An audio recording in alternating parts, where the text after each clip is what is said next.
بسم اللہ الرحمن الرحیم۔ بسم اللہ الرحمن الرحیم۔ السلام علیکم ورحمۃ اللہ وبرکاتہ۔ عزیز طلبہ، امید ہے آپ خیر و عافیت سے ہوں گے۔ اللہ تبارک و تعالیٰ آپ کو ایمان و عافیت والی زندگی نصیب فرمائے۔ تو عزیز طلبہ، آج ہم سبق نمبر 107 کو پڑھنے جا رہے ہیں، جس کا عنوان ہے واجبات نماز اور اس کی تفصیل حصہ دوم۔ واجبات نماز اور اس کی تفصیل حصہ دوم۔ تو عزیز طلبہ، آپ کو یاد ہوگا کہ پچھلے سبق کے اندر ہم عبارت اور ترجمہ پڑھ چکے ہیں۔ ایک مرتبہ پھر عبارت کا اعادہ کرتے ہیں۔ وواجبها قراءة الفاتحة وضم سورة وتعيين القراءة في الأوليين ورعاية الترتيب في فعل مكرر وتعديل الأركان والقعود الأول والتشهد ولفظ السلام قنوت الوتر وتكبيرات العيدين والجهر والإسرار فيما يجهر ويسر۔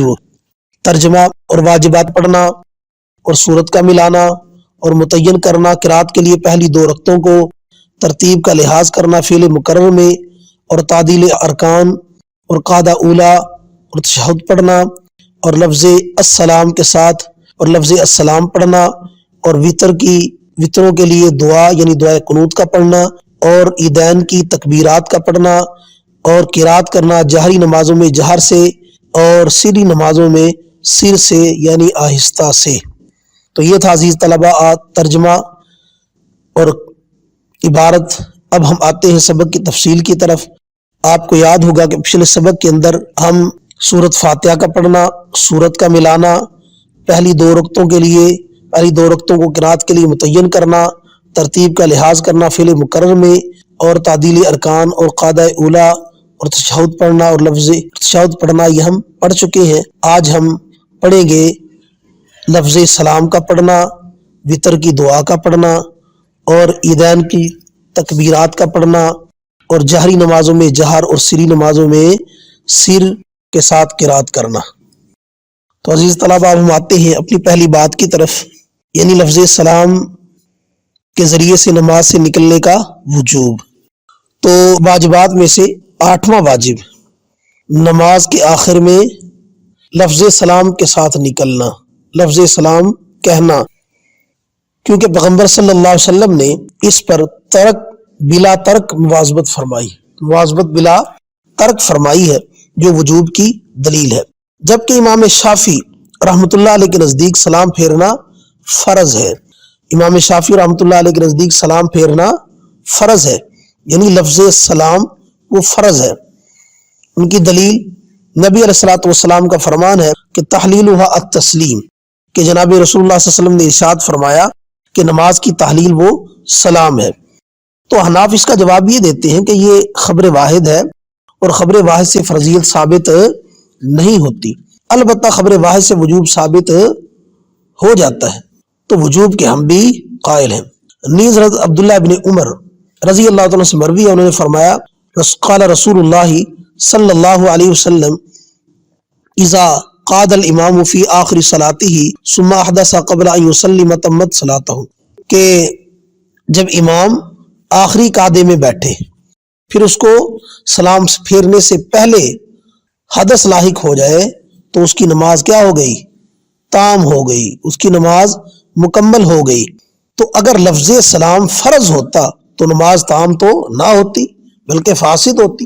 تو ان کا تام کہنا اس بات کی دلیل ہے کہ لفظ سلام کا کہنا یہ فرض نہیں ہے، لفظ سلام کے ساتھ نکلنا یہ فرض نہیں ہے۔ تو یہ تھا لفظ سلام کا وجوب۔ نمبر 2، وطر کی تیسری رکعت میں قنوت کا وجوب، دعائے جسے ہم دعائے قنوت بھی کہتے ہیں، وطر کی تیسری رکعت میں قنوت کا وجوب، جس کو مصنف رحمۃ اللہ علیہ نے وقنوت الوتری کے الفاظ سے بیان فرمایا ہے۔ تو تفصیل اس کی یہ ہے کہ واجبات میں سے 9واں واجب وہ وطر کی آخری رکعت میں پورا سال دعائے قنوت پڑھنا، وطر کی آخری رکعت میں پورا سال دعائے قنوت کا پڑھنا۔ دلیل پیغمبر علیہ الصلوۃ والسلام نے اس پر بلا ترک مواظبت فرمائی ہے، اور جناب رسول اللہ صلی اللہ علیہ وسلم نے حضرت حسن بن علی رضی اللہ تعالیٰ کو جس وقت دعائے قنوت سکھلائی تو فرمایا اجعل ھذا فی وطری کا، کہ اس کو اپنے وطر میں پڑھا کرو، اس کو اپنے وطر میں پڑھا کرو۔ اس میں رمضان اور غیر رمضان کی کوئی تفریق نہیں ہے، لہذا معلوم ہوا کہ پورے سال وطروں کی تیسری رکعت میں دعائے قنوت کا پڑھنا واجب ہے، دعائے قنوت کا پڑھنا واجب ہے۔ نمبر 3، دعائے قنوت اور امام شافعی رحمۃ اللہ علیہ کا مذہب، دعائے قنوت اور امام شافعی رحمۃ اللہ علیہ کا مذہب۔ تو اس کی تفصیل کچھ یوں ہے کہ امام شافعی رحمۃ اللہ علیہ کے نزدیک صرف رمضان المبارک کے نصف اخیر میں دعائے قنوت پڑھی جائے گی۔ امام شافعی رحمۃ اللہ علیہ کا مذہب یہ ہے کہ صرف رمضان المبارک کے نصف اخیر میں دعائے قنوت کو پڑھا جائے گا۔ ان کی دلیل کہ حضرت عمر رضی اللہ تعالیٰ نے ابی بن کعب رضی اللہ تعالیٰ کو رمضان شریف کے نصف اخیر میں دعائے قنوت پڑھنے کا حکم کیا تھا۔ احناف اس کا جواب یہ دیتے ہیں کہ نبی صلی اللہ علیہ وسلم نے حضرت حسن رضی اللہ تعالیٰ کو مطلق امر کیا تھا، جس میں رمضان اور غیر رمضان کی کوئی تفریق نہیں تھی۔ نیز شوافع کے نزدیک صبح کی نماز میں قنوت کا پڑھنا واجب، صبح کی نماز میں قنوت کا پڑھنا شوافع کے نزدیک واجب ہے۔ ان کی دلیل کہ نبی علیہ الصلوۃ والسلام نے فجر کی نماز میں دعائے قنوت پڑھی تھی۔ احناف کی طرف سے اس کا جواب یہ ہے کہ بخاری شریف میں روایت ہے کہ نبی اکرم صلی اللہ علیہ وسلم نے 1 ماہ تک رعل و زکوان قبائل پر بددعا کے لیے قنوت نازلہ پڑھی۔ رعل اور زکوان جو 2 قبائل تھے، ان پر بددعا کرنے کے لیے آپ نے قنوت نازلہ پڑھی، پھر ترک کر دی۔ لہٰذا سے معلوم ہوا کہ فجر کی نماز میں دعائے قنوت کا پڑھنا ہمیشہ کے لیے نہیں تھا، ہمیشہ کے لیے نہیں تھا۔ اگر ہمیشہ کے لیے ہوتا تو پھر اس کو وجوب کا درجہ دیا جاتا۔ اس سے معلوم ہوا کہ فجر کی نماز میں قنوت نازلہ کا پڑھنا یہ کوئی واجب نہیں ہے۔ نمبر 4 ہے عیدین کی زائد تکبیروں کا وجوب۔ عیدین کی یعنی دونوں عیدوں میں جو زائد تکبیریں کہی جاتی ہیں 6، ان کا وجوب، جس کو مصنف رحمۃ اللہ علیہ نے وتکبیرات العیدین کے الفاظ سے تعبیر فرمایا ہے، جس کی تفصیل یہ ہے کہ واجبات میں سے 11واں واجبات میں سے 10واں واجب عیدین کی تکبیرات کا پڑھنا ہے، عیدین کی زائد تکبیروں کا کہنا ہے۔ اس کی دلیل نبی علیہ الصلوۃ والسلام نے ان تکبیروں پر ہمیشہ مواظبت فرمائی ہے، مواظبت بلا ترک فرمائی ہے، جو وجوب کی دلیل ہے۔ نمبر 5، جہری نمازوں میں جہر کرنا اور سری نمازوں میں سر کرنا، یعنی خاموشی سے آہستہ سے پڑھنا، یہ بھی واجبات نماز میں سے ہے، جس کو مصنف رحمۃ اللہ علیہ نے والجہر والاسرار فیما یجہر ویسر کے الفاظ سے بیان فرمایا ہے، جس کی تفصیل کچھ یوں ہے کہ واجبات میں سے 11واں واجب جہری نمازوں میں قرات کا بلند آواز سے پڑھ کرنا اور سری نمازوں میں آہستہ سے پڑھنا۔ دلیل امت کا اجماع ہے، دلیل امت کا اجماع ہے، اس لیے کہ نبی صلی اللہ علیہ وسلم کے عہد مبارک سے لے کر آج تک جہری نمازوں میں جہر پر اور سری نمازوں میں اخفاء پر پوری امت کا اجماع ہے۔ دوسری بات یہ کہ نبی اکرم صلی اللہ علیہ وسلم نے جہر اور اخفاء پر مواظبت بلا ترک فرمائی ہے، جو وجوب کی دلیل ہے۔ یہ تھا جہری نمازوں میں جہر اور سری نمازوں میں سر، اخفاء سے قرات کا کرنا، یہ واجبات نماز میں سے۔ نمبر 6، فائدہ۔ قومہ اور جو جلسہ ہے اس کے بارے میں علماء کی کیا رائے ہے؟ تو تفصیل اس کی یہ ہے کہ قول اصح کے مطابق قومہ اور جلسہ بھی واجبات نماز میں سے ہے، قومہ اور جلسہ بھی واجبات نماز میں سے ہیں، لیکن مصنف رحمۃ اللہ علیہ نے اس کو بیان نہیں فرمایا۔ تو اصح قول کے مطابق قومہ اور جلسہ بھی واجبات نماز میں سے ہیں، لہذا دیگر واجبات کی طرح ان کو سہواً چھوڑنے کی صورت میں بھی سجدہ سہو واجب ہوگا، اور اگر سجدہ سہو نہ کیا یا عمدن قومہ اور جلسہ میں کوئی خلل آیا تو نماز واجب الاعادہ ہوگی، نماز کیا ہوگی؟ واجب الاعادہ ہوگی۔ یہ تھا قومہ اور جلسہ کی تفصیل۔ نمبر 7 ہے سجدہ سہو کا حکم، سجدہ سہو کا حکم۔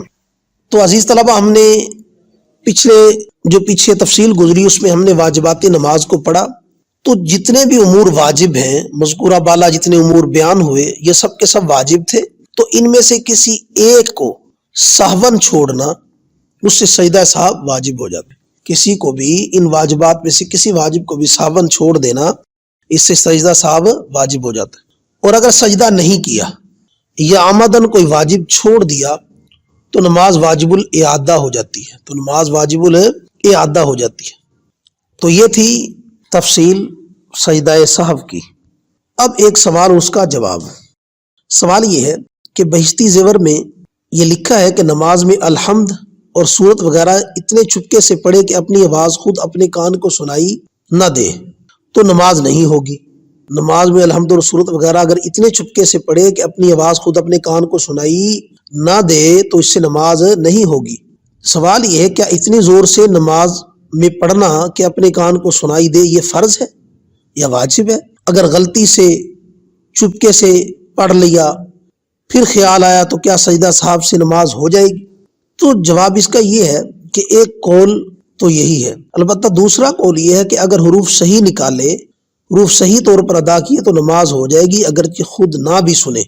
اور قول اول پر عمل کرنے سے اکثر وہم پیدا ہو جاتا ہے۔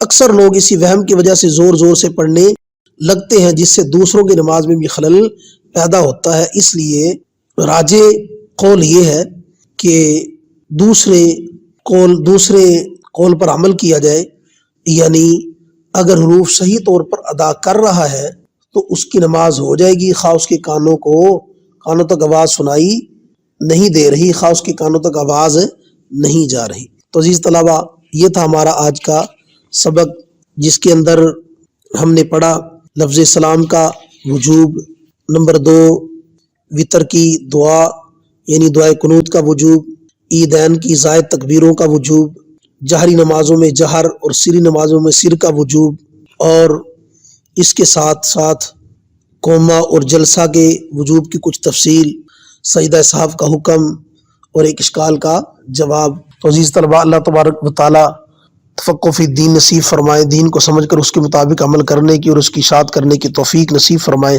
بآخر دعوانا الحمدللہ رب العالمین۔